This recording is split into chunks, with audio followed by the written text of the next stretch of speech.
If you are using AudioKey for the first time, make sure that you have Bluetooth enabled on your phone and that your audio processor is switched on.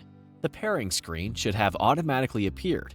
If not, go to your profile and tap Pair Now. Select your option, then tap Next.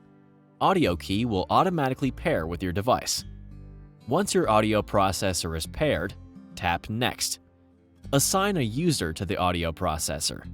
If it is your audio processor, select your own account and tap Next.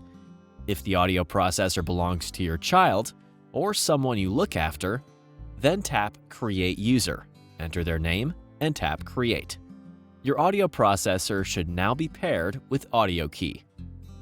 The first-generation Sonet audio processor pairs to AudioKey via AudioLink.